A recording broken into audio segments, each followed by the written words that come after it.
Okay, we have a guest on The Daily Bread today. First off, have you ever watched The Daily Bread? No. Okay, she has no idea what I'm talking about because she hasn't watched The Daily Bread. But welcome to The Daily Bread, where we spend a couple of minutes and we just talk about the Bible real quick and we get a dose of the daily bread, the Word of God. And there's a reason that we have a special guest today. This is my wife, Shauna, by the way.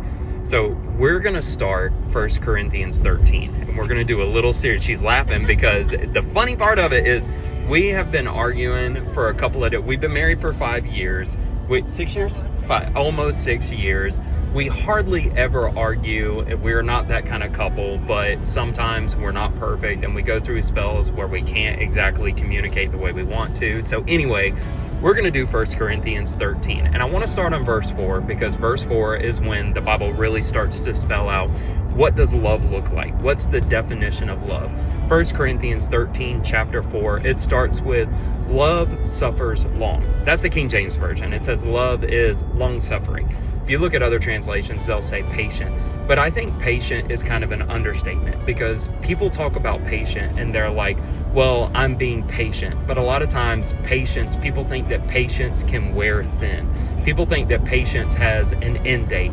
I don't love the way that it says suffers because I'd like to think that we're not suffering. When you really start to peel the onion of that word and you kind of look up what does it really mean when it says long suffering, it says long spirited, but another description, another way to describe it is it does not lose heart.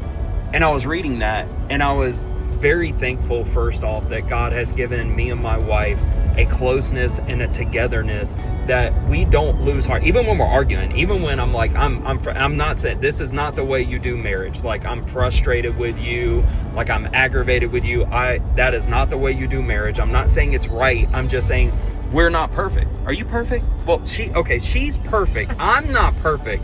So I'm frustrated. I'm aggravated. I'm not acting like Jesus, but there's a core of our marriage that is Christ, and it says that it's long spirited and it doesn't lose heart. I think that's a great place to start because even if we're not talking about marriage, even if we're talking about a friendship, or we're just talking about how we should look at other people that we encounter, just trying to shine, it's love suffers long. Love is patient. Just think about how patient Jesus is. Think about how patient God has been with us. I figured that was a great place to start. Thank you for tuning in to The Daily Bread. We're back. Launch out into the deep. I love you guys. We'll see you tomorrow.